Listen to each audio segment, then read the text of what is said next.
Voy a grabarla. Entonces no la voy a publicar, pero la estoy grabando. Pero no son comentarios introductorios en virtud del resto de la obra de Bobbio y del seminario, porque si pudieron leer algo de estos textos, y si no, pues toman por fe por lo pronto, este, siguen siendo trabajos de Bobbio que en mi mente, o sea, como yo lo veo, siguen confirmando esa pista interpretativa a la cual que adelantábamos al principio del seminario y que es más que una pista interpretativa porque es casi consensuada, ¿no? Casi consensuada y ratificada por el mismo autor de que, de que toda su obra, o sea, que si uno fuera a ver la obra de Bobbio en su conjunto, el hilo rojo que recorre toda esa obra es la preocupación en torno a la conjugación de dos valores políticos fundamentales, que es el valor de la libertad y el valor de la igualdad. Eh, Eso en términos ético-políticos se puede decir de esa manera, en términos políticos institucionales, eso pudiera decirse de otra manera y decirse tal vez de la siguiente manera, de cómo tratar de articular, por un lado, los derechos y las libertades de los individuos con un sistema político democrático, ¿verdad? O para decirlo en términos, o para decirlo con el título de este librito, cómo articular liberalismo y democracia, haciendo énfasis en que por liberalismo Bobbio acude más a la concepción más bien política que económica. Eh, y pues el libro de liberalismo y democracia trata de eso precisamente, ¿no? Trata de hacer un recorrido amplio, comprensivo, pero breve y conciso de a través de la historia del pensamiento político occidental y de la historia política occidental, de los vaivenes, por un lado, o sea, bueno, por un lado, el desarrollo de la democracia como ideario, como tradición y como realidades políticas concretas, y por otro lado, del desarrollo del liberalismo, el liberalismo político principalmente, como ideario, como tradición política, como realidad política material, y los intentos, por lo menos desde finales del siglo XVIII en adelante, sí, de finales del siglo XVIII en adelante, por tratar de conjugar estos dos idearios distintos. Este, yo creo que eso es ¿verdad? Esa es la preocupación que ha estado presente en lo que hemos visto hasta el momento y es la preocupación central de ese libro. O sea, ese libro o sea, sirve también, digamos, como una especie de sumario de tantas otras obras más amplias, tal vez, que ha escrito, que en su momento escribió Norberto Bobbio. Eh, yo voy a leer unos pasajes del libro de Liberalismo y Democracia que tienen que ver con esto que acabo que esta cosa que estaba mencionando. Aludo primero a la página 39, la primera página del capítulo 7 del libro, titulado Democracia e Igualdad, y leo en voz alta los primeros dos párrafos. Dice, mientras el liberalismo de los modernos y la democracia de los antiguos frecuentemente han sido considerados antitéticos, en cuanto los democráticos de la antigüedad no conocían ni la doctrina de los derechos naturales, ni el deber de los estados de limitar su actividad al mínimo necesario para la sobrevivencia de la comunidad, y por otra parte los modernos liberales nacieron expresando una profunda desconfianza hacia toda forma de gobierno popular y sostuvieron y defendieron a lo largo de todo el siglo XIX y más allá el sufragio restringido, la democracia moderna no solo no es perdón, la democracia moderna no solo no es incompatible con el liberalismo, sino que puede ser considerada bajo muchos aspectos, por lo menos hasta cierto punto, como su consecuencia natural. Bajo una condición, ¿verdad? Y esto es importante. Bajo una condición que se tome el término democracia en, que se tome el término democracia en su sentido jurídico institucional y no en su significado ético, o sea, en un sentido más procesal que sustancial, ¿verdad? Y detengo aquí un momento la lectura para decir que muchas veces los que tal vez han escuchado de Bobbio y no lo han leído, o aún aquellos que lo hayan leído, pues sépase que Bobbio es bien reconocido con promover. No es el primero que lo hace y no es el único que lo hace, pero es bien conocido con promover y defender una noción de democracia procedimental a la que se tiende a aludir como la democracia vista como un conjunto de rules of the game, de reglas de juego, ¿verdad? La demo no solamente un conjunto de reglas de juego, ¿no? O procedimentales, son reglas de juego o de un conjunto de reglas y normas de procedimiento que tienen unas implicaciones sobre las cuales podemos elaborar ya mismo, pero es declarar, o sea, pero la concepción de democracia de Bobbio es unabashingly, sin vergüenza alguna, ¿no? Es decir, sin ningún reparo, de manera declarada, una definición formal, procesal, abstracta de la democracia. ¿Verdad? ¿Y por qué digo que lo dice de una manera desvergonzada, declarada, abierta, explicitada? Como si, o sea, porque trato de hacer un punto de decir eso, de enfatizar eso, y es que, pues, a la democracia precisamente, muchas veces las voces que vienen de las esferas o los ámbitos más progresistas y o de izquierda, en cualquiera de sus distintos matices, muchas veces los reclamos en contra de la democracia han sido precisamente reclamando o criticando su formalidad o su nivel de abstracción, o de cómo la democracia, entendida principalmente como una especie de conjunto de procesos jurídicos políticos, tiende a hacer abstracción de cosas sociales y económicas bien importantes y por lo tanto, pues no hace valer como debiera corresponder, digamos, la voluntad popular o la voluntad colectiva de la gente.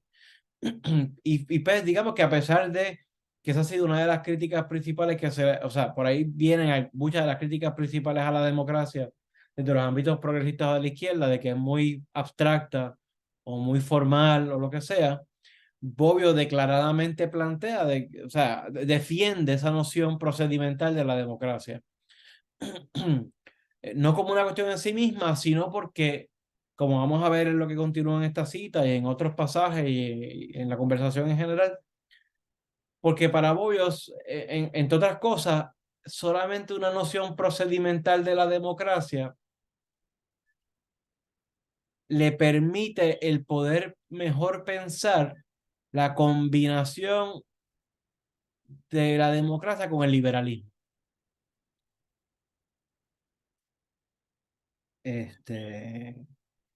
Y sigo. O sea, relego eso último que leí y continúo. Bajo una condición que se tome el término democracia en su sentido jurídico institucional y no en su significado ético, o sea, en un sentido más procesal que sustancial.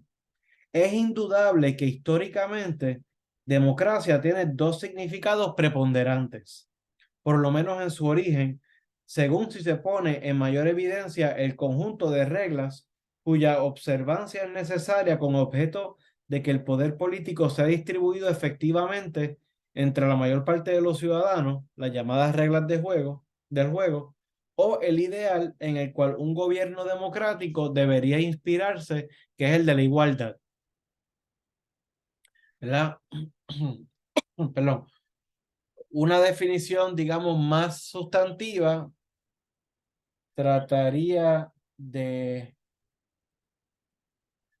pues, de aludir o de hacer valer el planteamiento mucho más literal, mucho más concreto, mucho más tangible de la igualdad, mientras que una concepción más formal, más procedimental de democracia como conjunto de reglas de juego, eh, eh, plantea la cuestión de la igualdad, pero como una especie de marco de inscripción formal, este, que permitiría el desempeño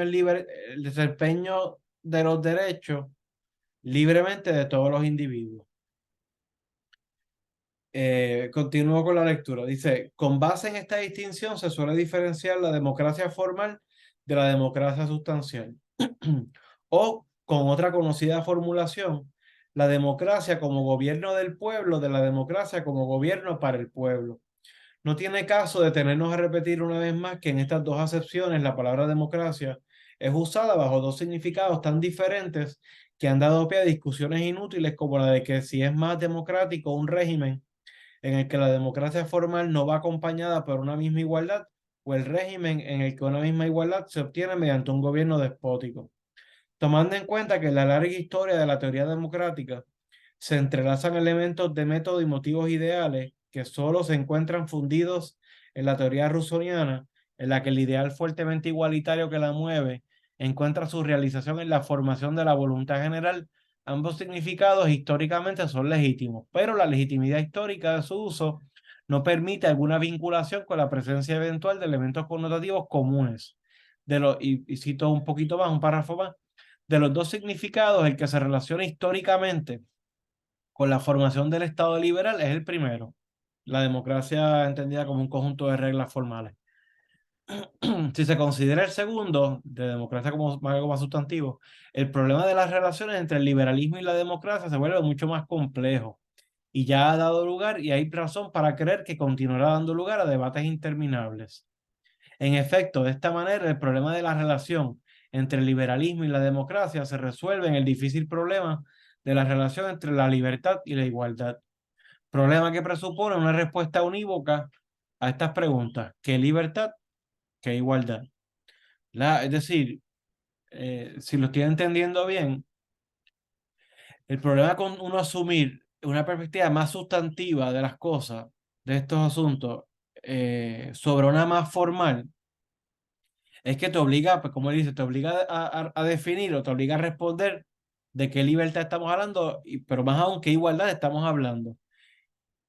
Y si se llega a un acuerdo al respecto de qué libertad o libertades o qué igualdad estamos hablando, pues se trataría entonces de imponer eso. Es decir, de imponer un entendido particular sobre qué implica la libertad o qué implica la igualdad sobre la gente, mientras que de una perspectiva más formal, incluso la pregunta de qué libertad, de qué libertades estamos hablando, o de qué igualdad estamos hablando, o igualdad en virtud de qué, o para quiénes, y así por el estilo, pues son preguntas que serían ellas mismas también, estarían ellas mismas también abiertas a, a disputarse y a plantearse continuamente. Brinco un párrafo. Y leo, la única forma de igualdad que no solo es compatible con la libertad, tal como es entendida por la doctrina liberal, sino que incluso es exigido por ella, es la igualdad en la libertad, lo que significa que cada cual debe gozar de tanta libertad cuanto sea compatible con la libertad ajena y puede hacer todo aquello que no dañe la libertad de los demás. ¿Verdad? Que es uno de los dictums clásicos del liberalismo político moderno, ¿no? Que a veces popularmente se plantea como los derechos míos, ¿cómo es? Los derechos míos terminan, no es la mejor expresión, pero los derechos míos terminan donde los tuyos comienzan, o algo así por el estilo. Este,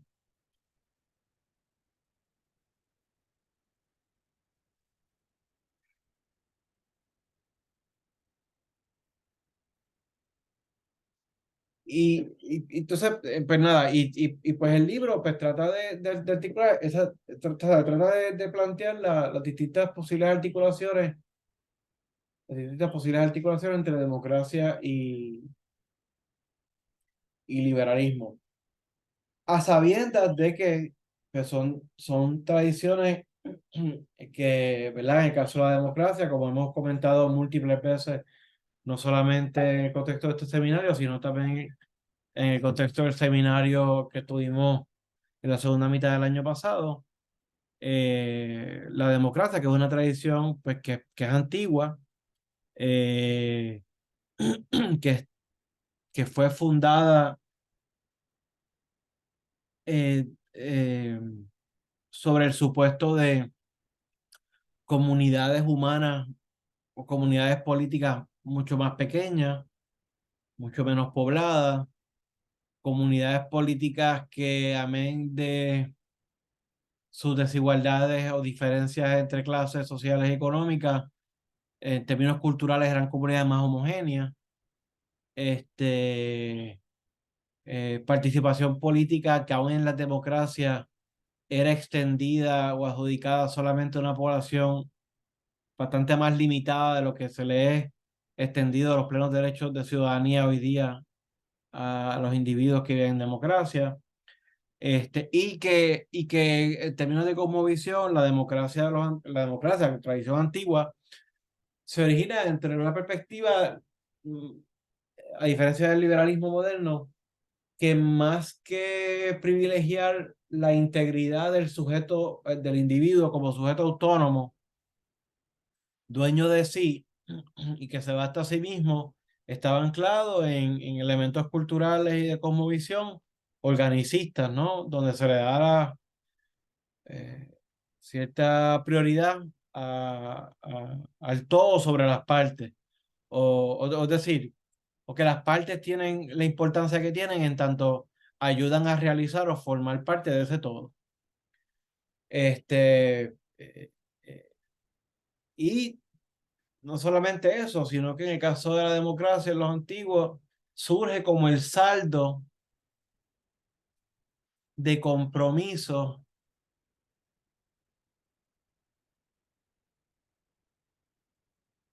ante un sinnúmero de guerras civiles o luchas civiles a partir pues, de reclamos y disputas proletarias, de las clases más pobres que se encontraban prácticamente esclavizadas por las deudas increíbles en las que habían incurrido con los grandes terratenientes y los grandes oligarcas. Y a raíz de esa erupción de luchas abiertas, ¿no? Civiles, es que de alguna manera comienzan a darse esta concesión e implementación de concesiones que terminarán en lo que será a finales del siglo VI, principio del siglo V antes de nuestra era, en la llamada democracia.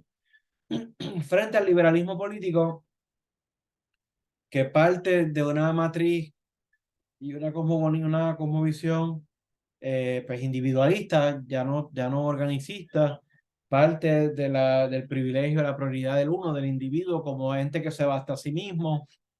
Históricamente no surge de las disputas, digamos, de grupos subalternos, sino que surge históricamente de reclamos de reproches y luego reclamos y luchas por parte de grupos aventajados, de grupos acomodados, ¿no? En gran medida el liberalismo político concretamente surge de los reclamos de los grandes, de la aristocracia feudal, que estaba cada vez, o sea, Dios mío, ¿cómo se dice? Que resentía cada vez más la intromisión del poder de los monarcas, ¿verdad? Todos esos reclamos de libertad, de las distintas libertades que han venido a proliferarse y a democratizarse precisamente, pero surgieron inicialmente de una reacción en contra de lo que los grandes terratenientes y la aristocracia feudal sentían como un encroachment cada vez más indebido por parte de los monarcas. Este,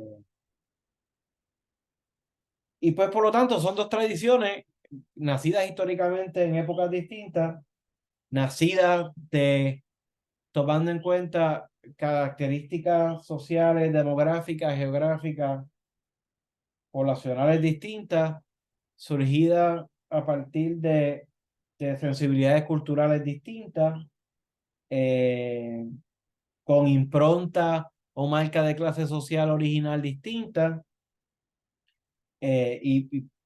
pero bueno, nada, pues de ahí digamos los retos continuos en tratar de articular una tradición con otra, que es a la tarea a la que se ha dado, entre otros, pues Norberto Bobbio. Este, algún comentario o observación o, o lo que sea, o pregunta que tengan hasta el momento de lo que he estado diciendo, de lo que hayan leído, si acaso.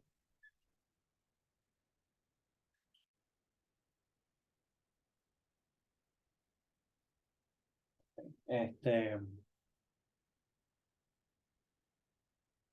busco,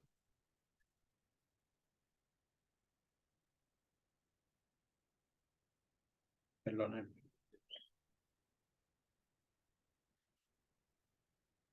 busco otro pasaje importante de este librito. Hablo específicamente de la página 46.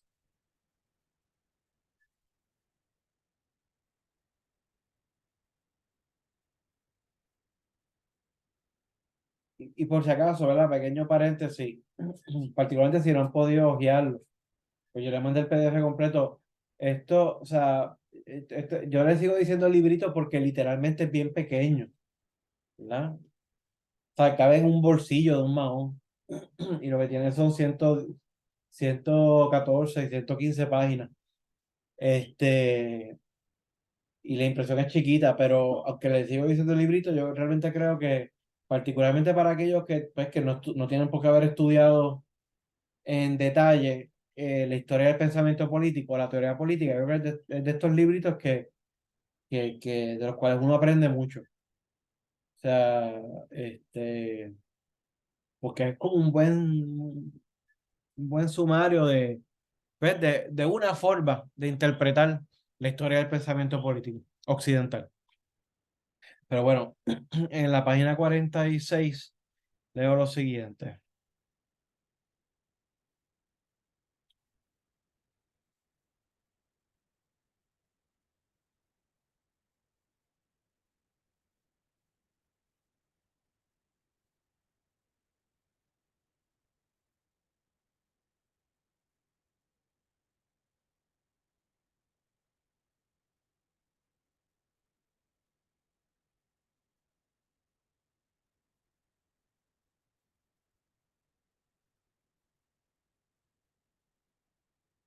Leo dice, la única manera de hacer posible el ejercicio de la soberanía popular es la atribución al mayor número de ciudadanos del derecho de participar directa o indirectamente en la toma de las decisiones colectivas, es decir, la mayor extensión de los derechos políticos hasta el último límite del sufragio universal masculino y femenino, salvo el límite de la edad que generalmente coincide con aquella en que se llega a la mayoría de edad.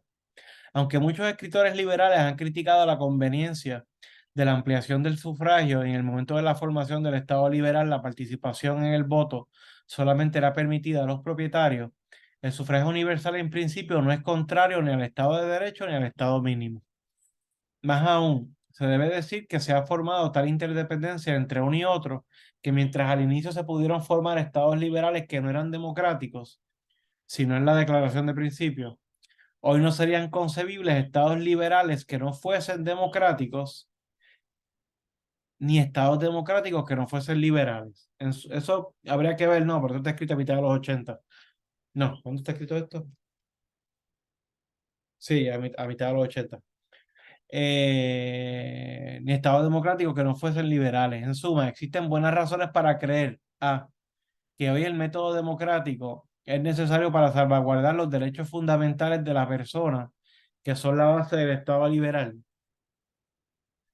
Es decir, que la mejor manera de tú proteger los derechos, los llamados derechos fundamentales y libertades principales de las personas es a través de la extensión de la participación a un gran número de ciudadanos sobre la cosa política, es decir, a través de la democracia.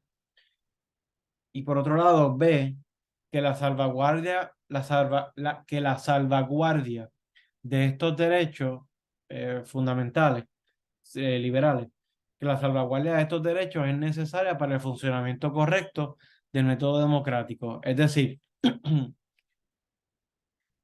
que si bien uno pudiera tener mecanismos, por ejemplo, digamos, de procedimientos estrictamente democráticos como, pues qué sé yo, el tener elecciones, el ser el derecho al voto, eh, tomar decisiones o seleccionar gobernantes a partir del criterio del apoyo de la mayoría, son criterios que son en sí mismos democráticos. Pero ¿a qué se refiere Bobbio, por ejemplo, con que esos o sea, un ordenamiento con procesos democráticos de ese tipo, cómo podrían ser mejor servidos o verdaderamente servidos con el beneficio de las libertades civiles o las libertades o los derechos que uno asocia con el liberalismo? Pues que, pues digamos que una democracia procedimental es mejor en la medida en que pues tú gozas del derecho a la asociación y a la organización y pues tú votas ya no solamente por múltiples candidatos, digamos, de un mismo partido, un mismo grupo, sino entre una variedad de posibles candidatos de múltiples grupos o múltiples partidos, o que tú ejerces este o que tú emites un voto a favor o en contra de una medida, o a favor o en contra de un proyecto, a favor o en contra de un candidato o candidata, pero ese voto es el resultado tal vez de una deliberación abierta o una autodeliberación profunda y pensada, porque se cuenta con el derecho a la libertad de credo, a la libertad de pensamiento, es derrotada la censura, eh, o así por el estilo. Es decir, que los derechos, las libertades liberales, si se me permite la expresión, son complementos o sea, voy a usar la expresión complementos naturales, pero no son, o sea, ustedes entienden, es una forma el lenguaje figurado, no es que sean naturales, naturales, pero como que las libertades liberales, pues son complementos naturales a un ejercicio más saludable y más rico de los mecanismos y procesos jurídico políticos democráticos.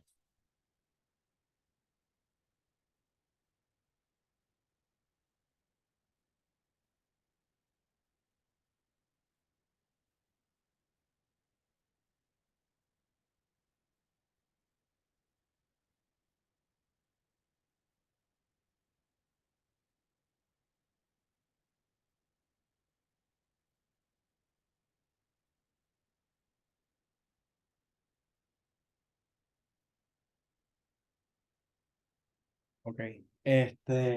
Entonces, de hecho, o sea, cuando uno, entonces, para entrarnos un poquito en el texto del futuro de la democracia, por lo menos en su primer capítulo, y así nos damos a nosotros mismos, y me incluyo tiempo para leer esos primeros 5 o 6 para la próxima vez que nos reunamos. Eh, digamos que en esas primeras 2, 3 páginas del primer capítulo del futuro de la democracia, titulado como el libro, El futuro de la democracia, Bobbio replantea o insiste sobre, de una manera mucho más abreviada, pero insiste sobre los argumentos que desarrolla en el librito de liberalismo y democracia. A los efectos o en torno al asunto de la necesaria, es como, cómo se implican en su perspectiva de democracia, en cómo se implican necesariamente Estado liberal con Estado democrático, Estado liberal con métodos democráticos. ¿Verdad? Y leo de la segunda sección del primer capítulo, titulada Una definición mínima de la democracia. Y Bobbio dice, hago la advertencia de que la única manera de entenderse cuando se habla de democracia, en cuanto contrapuesta a todas las formas de gobierno autocrático, es considerarla caracterizada por un conjunto de reglas primarias o fundamentales que establecen quién está autorizado para tomar las decisiones colectivas y bajo qué procedimiento.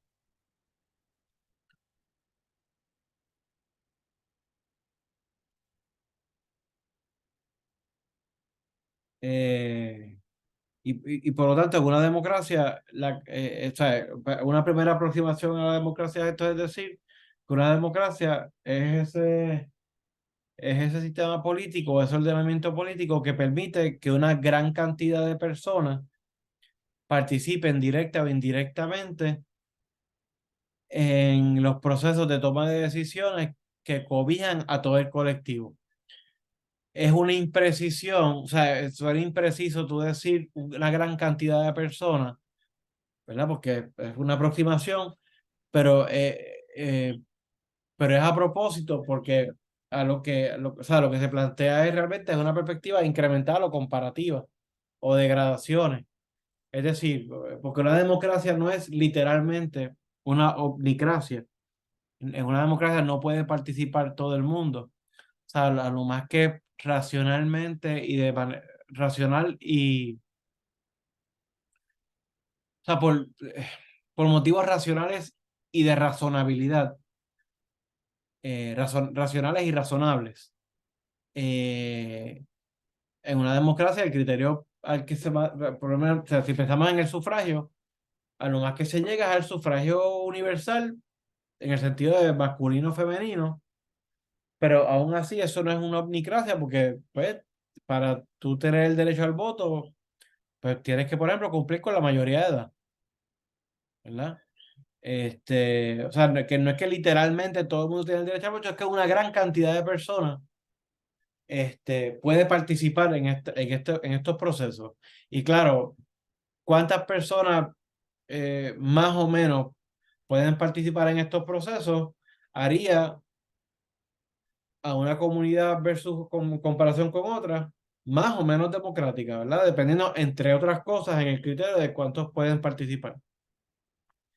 Eh,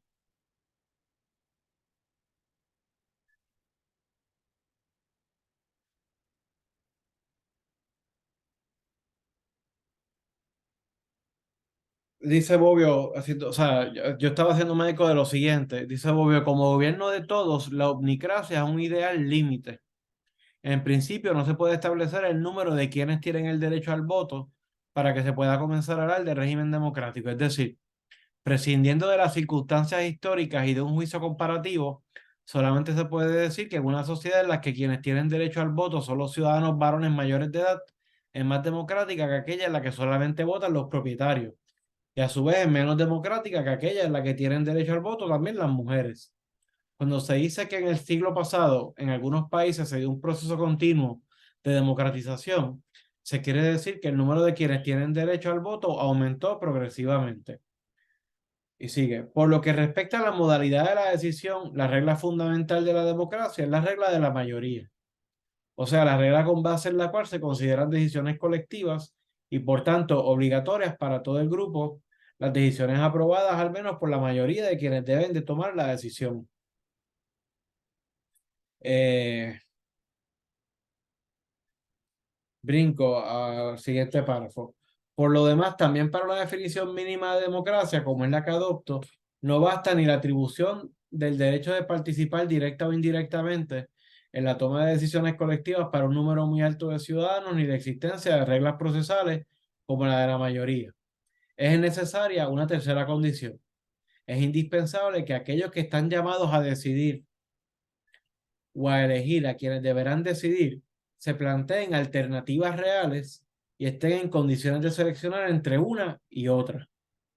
Con el objeto de que se realice esta condición, es necesario que a quienes deciden les sean garantizados los llamados derechos de libertad de opinión, de expresión de la propia opinión, de reunión, de asociación, etc. Los derechos con base en los cuales nació el Estado liberal y se construyó la doctrina del Estado de Derecho en sentido fuerte, es decir, del Estado que no solo ejerce el poder sometido a la ley, sino que lo ejerce dentro de los límites derivados del reconocimiento constitucional de los llamados derechos inviolables del individuo. Cualquiera que sea el fundamento filosófico de estos derechos, ellos son el supuesto necesario del correcto funcionamiento de los mismos mecanismos fundamentalmente procesales que caracterizan un régimen democrático. Las normas constitucionales que atribuyen estos derechos no son propiamente reglas de juego, son reglas preliminares que permiten el desarrollo del juego. Y termino leyendo en voz alta con lo siguiente. Lo que voy a leer a continuación es al respecto de la implicación necesaria entre Estado liberal y Estado democrático. De ahí que el Estado liberal no solamente es el supuesto histórico, sino también jurídico del Estado democrático.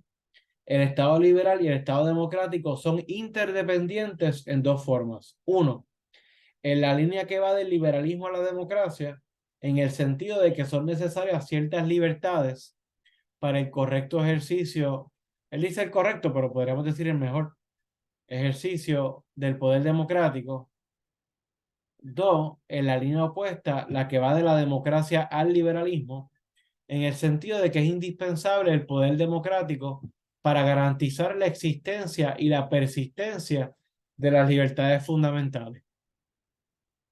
Que yo añadiría realmente para garantizar la existencia y la persistencia de las libertades fundamentales para todos y no para unos pocos. O sea, es decir, la democracia, en ese sentido, el input democrático ayuda a que se mantenga la extensión del ejercicio y del beneficio del ejercicio de esas libertades para todos y no ya para unos pocos.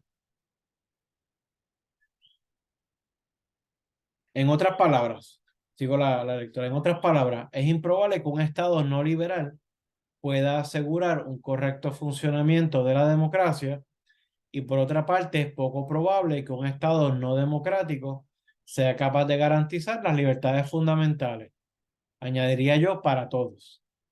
La prueba histórica de esta interdependencia está en el hecho de que el Estado liberal y el Estado democrático, cuando caen, caen juntos.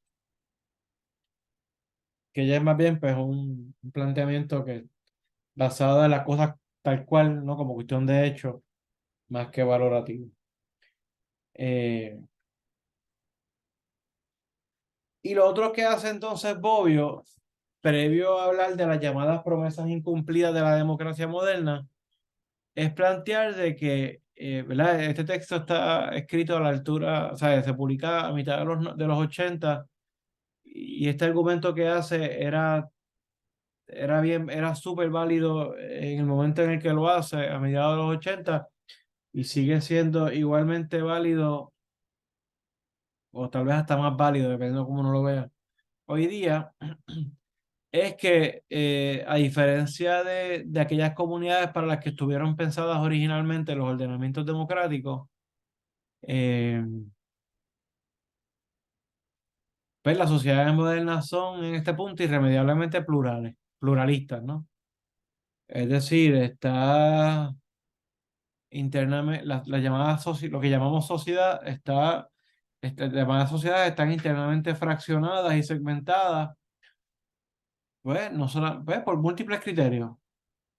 Pueden verse como fraccionadas internamente por criterios de clase económica, pueden verse fraccionadas internamente por motivos de género o, o de,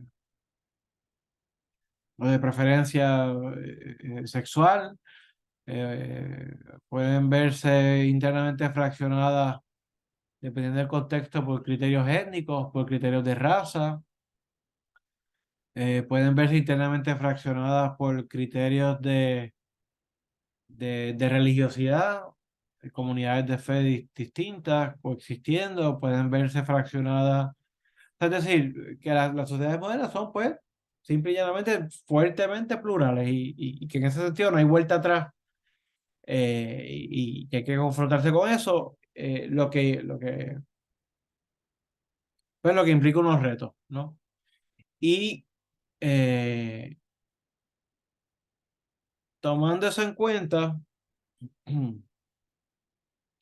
y tomando en cuenta, digamos, todo lo que había elaborado en el librito de Liberalismo y Democracia, voy entonces, esto ya lo habíamos comentado en el seminario anterior del año pasado, pasa a plantear las supuestas 6 promesas que, eh, que contempla la democracia moderna. Este, la primera promesa, siendo algo así como que en una democracia debe haber una promoción continua de un beneficio, un bienestar, de un nosotros como destino común final. La importancia del colectivo por sobre criterios particulares, individuales. La segunda promesa siendo aquella de que en la democracia nuestros representantes deberían llevar a cabo, representantes electos particularmente, deberían llevar a cabo una representación, digamos, general, nacional, este, y no por criterios estrechos, corporativistas o de otra índole. Tercera promesa siendo aquella que plantearía que la democracia debería implicar el fin del poder de las oligarquías. La cuarta siendo la de que la democracia debería ser algo expansivo, que fuera progresivamente más allá de un asunto a tomar lugar en el estrecho espacio de lo político gubernamental.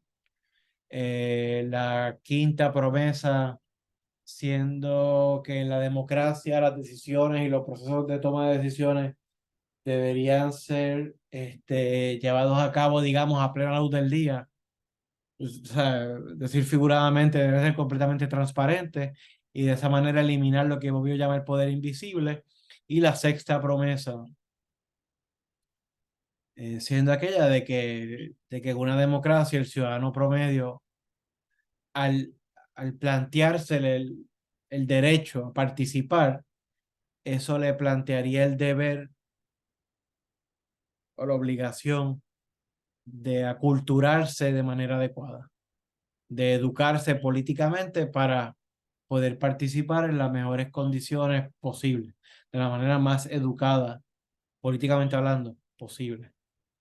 Y entonces pues, va repasando, esas son las 6 promesas, sí, va repasando, perdón, va visitando cada una de esas 6 promesas y viendo cómo se han ido incumpliendo. Y claro, aunque si no todas, casi todas ellas implican o pudieran implicar la influencia de elementos externos, internacionales, pues, pero realmente están planteadas en el texto como asuntos cuyos problemas pues, son endémicos al interior de la política doméstica o local de un lugar. Y pues repasa, ¿no? O sea, a lo que voy, ¿por qué hago ese comentario? Porque si a eso, o sea, ¿verdad? El texto se presenta a mediados de los 80, si a eso uno le añade las presiones internacionales de índole políticas y económicas principalmente, asociadas con el advenimiento con fuerza de la globalización en clave neoliberal de los últimos 40 50 años, pues sabe Dios, ¿no? De qué otras maneras distintas más uno podría plantear que se incumplen estas llamadas promesas de la democracia moderna. Entonces así voy, pues deja servida la mesa para el resto de ese primer capítulo y a su vez entonces el resto del libro, que en justicia cada capítulo del libro puede leerse como un texto autocontenido. Comentario, duda, pregunta, observación, inquietud. hasta aquí.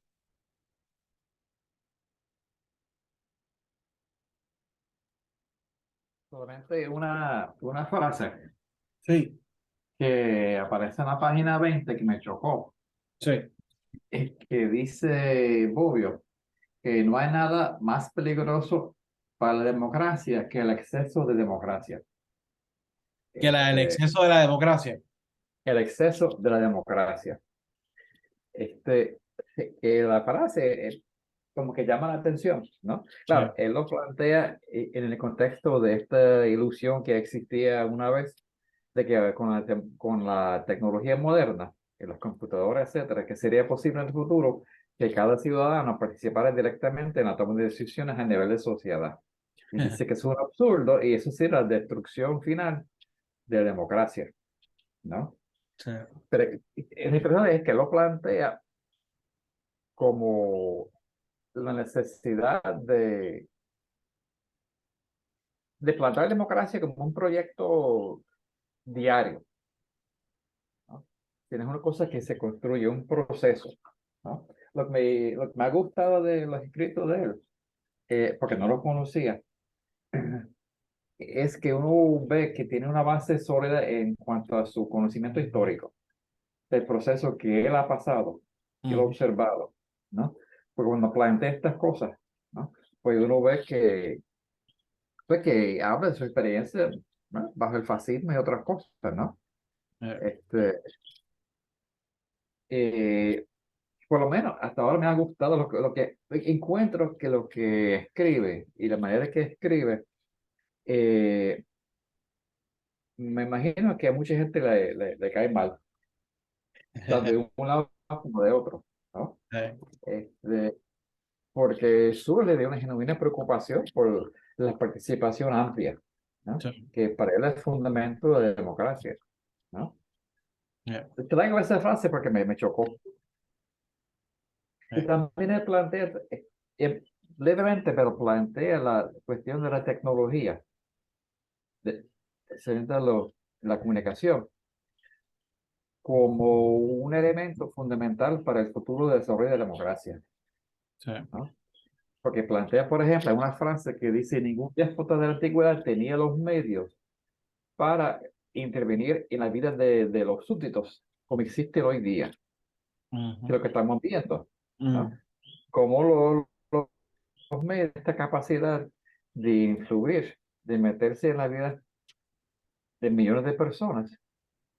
Entonces, ¿qué significa eso para la democracia? O sea, que controla los medios, pues, ¿cuánto poder realmente tiene en una sociedad?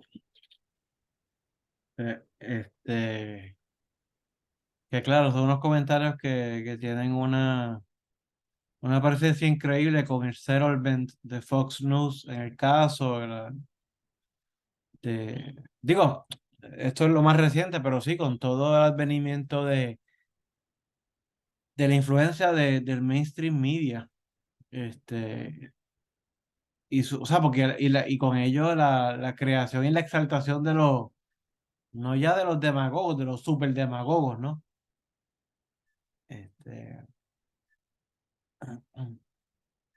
y el embrutecimiento político, al menos, el embrutecimiento político del ciudadano promedio, que ayudan a causar estas cosas, estos fenómenos. Sobre el primer comentario que dijiste, Jaime, de lo peligroso del exceso de democracia, o sea, a mí se me ocurre pensar que, eh,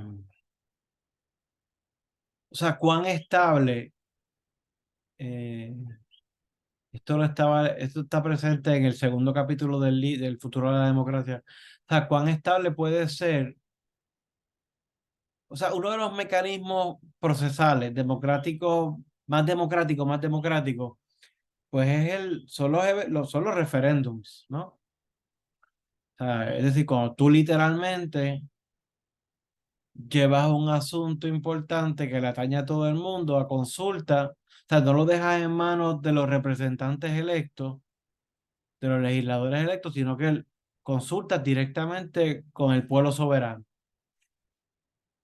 Este,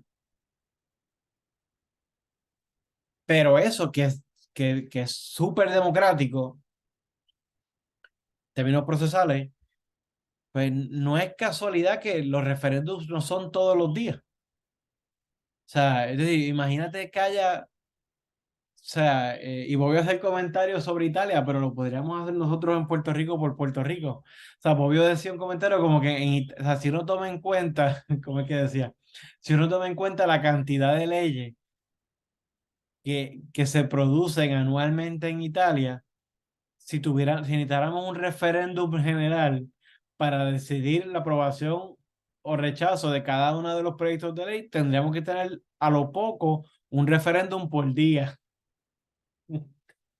Y pues, o sea, y no solamente la cuestión, porque obvio dice, si uno sigue en el juego este de la fantasía de ciencia ficción, de que todo el mundo tiene un chip integrado en la cabeza, del cual uno puede participar en la comodidad de cualquier espacio de vida, ¿no? Durante el día. Pero aún así, más allá de la cuestión de la practicabilidad de la cosa, pues, o sea, cómo tú, o sea, cómo, o sea, cuánta inestabilidad, eso, espera, aquí pasó algo. ¿Cuánta, cuánta estabilidad, Dios mío, cuánta inestabilidad eso causaría, ¿no? Tú tener que estar todos los días debatiendo, argumentando a favor en contra para llevar a votación todos los días decisiones que nos atañen a todos, ¿no? O sea, yo creo que en ese sentido o sea, que digamos hay algo de esa cuestión del exceso de la democracia que, que lleva a la inestabilidad. Además de que mientras, o sea, esto es un comentario que lo hago o sea, dentro del contexto de la reunión que tenemos, porque sé que sacado fuera de contexto puede sonar o elitista o puede sonar como no quiero que suene. O sea, no quiero que suene con la intención que no es, pero digamos,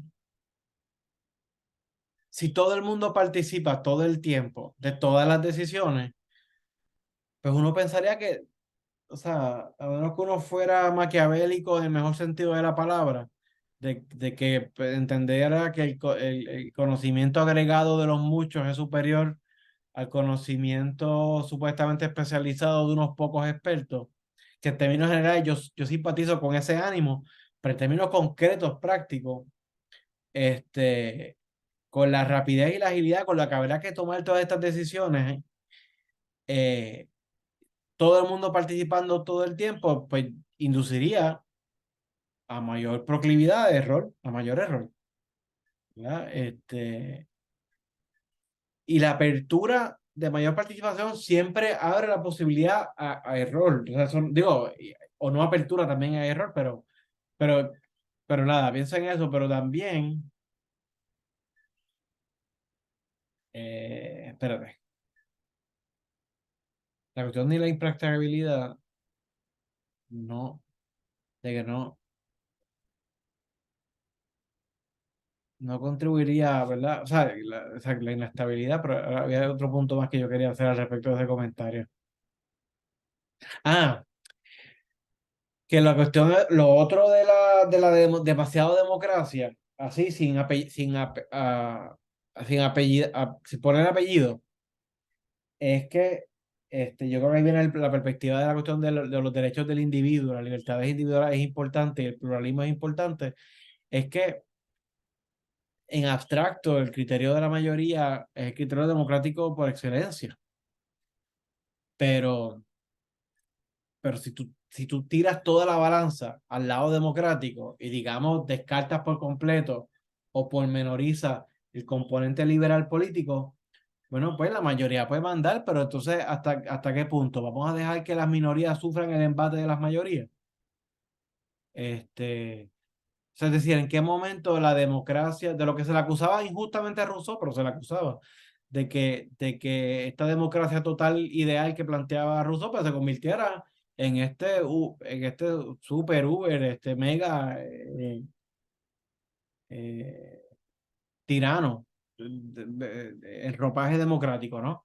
El demos, entre comillas, se convertiría en este nuevo déspota que se impondría o acabaría o aplastaría a las disidencias, a las minorías.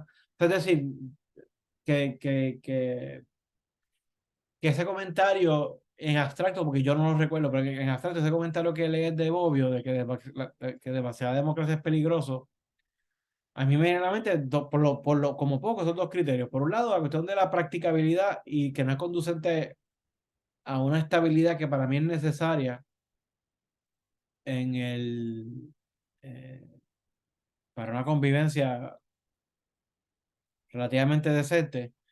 Y por otro lado, la cuestión de la limitación de los mismos elementos democráticos en virtud de defender y proteger los derechos de los individuos, aun cuando no están en minoría. Perdón, aun cuando no están en mayoría. Este,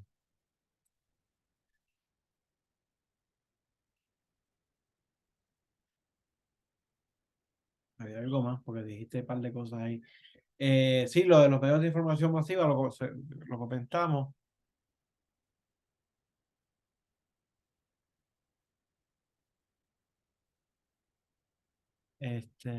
Pero bueno, sí. Eso me vino a la mente. Este, y sí, Bobbio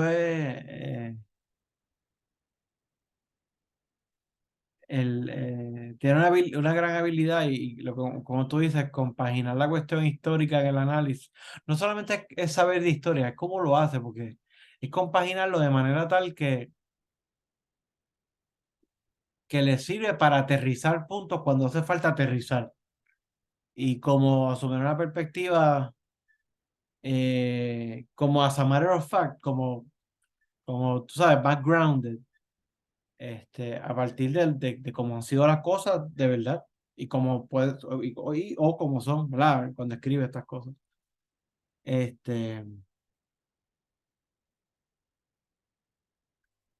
O sea, y las revoluciones, pensando en eso de que demasiada democracia es peligrosa. O sea, las revoluciones, las más importantes, las más grandiosas o lo que se quiera, o sea, o sea, son revoluciones porque son fugitivas también, son momentáneas. O sea, nadie puede vivir en una condición de revolución continua.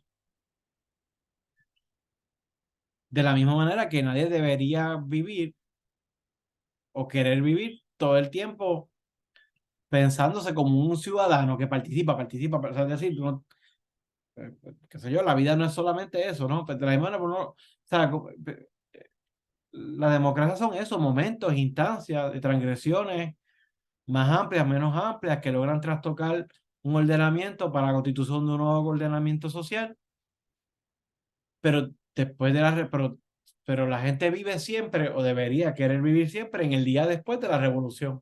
¿Cómo vamos a organizar esto en el momento después que se va, ¿verdad? Ese elemento álgido, de la revolución. Y ahí está el reto. Y yo creo que si lo pienso de esta manera, como lo estoy planteando ahora, de las cosas que a mí más me gustan de Bobbio, para pesar de los asuntos de la democracia, es como que le brinda sobriedad a la discusión. O sea, es como me ayuda a tratar de pensar, o sea, sin claudicar en términos de los parámetros éticos políticos que yo quiero promover para lo que yo entiendo que sería una mejor convivencia. Este, Sin tener que claudicar en eso, me ayuda a pensar en términos más realistas cómo mejor vivir juntos en los mientras tanto de los grandes acontecimientos, que son siempre fugitivos o son siempre fugaces. O sea,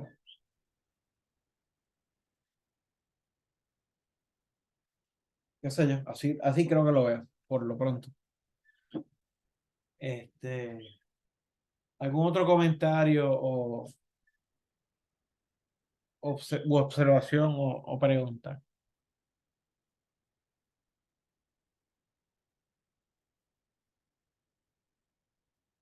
Este, miren, si no, vamos a ir despidiéndonos por hoy. Les estoy compartiendo por el chat. Ustedes todos están en mis redes sociales y, y Carmen es mi esposa. Así que todos saben esto ya, pero pues por aquello de, eh, puse en el chat ahí la promoción de la actividad de mañana, de la cual le estaba comentando a José al principio, donde pues yo supongo hablar un poquito de la pertinencia de Gramsci en general y terminar entonces hablando sobre qué es lo que ha contribuido o cómo ha contribuido en algunos autores los planteamientos de Gramsci para acercarse a analizar las relaciones internacionales. Debe ser interesante. Digo, si a uno le importan estas cosas. Así que nada, queda ahí recomendada la actividad, es virtual, es por la plataforma de Microsoft Teams y pueden escanear ahí el código de, ¿cómo se llama eso? El QR code, perdón. O si no, en mi perfil de Facebook o en el Centro de Estudios Avanzados, pueden ver el enlace, que pueden apretar el enlace en texto a la situación de Teams. Por lo demás, entonces, miren, de aquí a 2 semanas voy a, por lo menos, a leer los primeros 5 capítulos del futuro de la democracia. Y si yo tengo tiempo, y si ustedes también, fantástico, pero si yo tengo tiempo, quisiera pues de una vez leerlo, no, leerlo completo. Este es uno de esos libros, a diferencia del otro que lo había leído ya completo, este es uno de esos libros que yo he leído como tantitos, aquella, o sea, me he leído como 3 capítulos, pero sueltos, ¿no? No lo he leído nunca en su conjunto y estoy aprovechando entonces el seminario para leerlo completo, completo, completo. Y después de esto vamos a terminar con izquierda y derecha, o derecha e izquierda, y el intercambio breve que tiene de correspondencia Bobbio con el conocido historiador y científico social marxista Perry Anderson sobre los argumentos de Bobbio de izquierda y derecha y otras cosas, y con eso terminamos el seminario. Así que nos vamos a ver la próxima vez, si Dios quiere, el martes 9 de mayo. Déjenme parar de grabar. Se me olvida aquí. More stuff.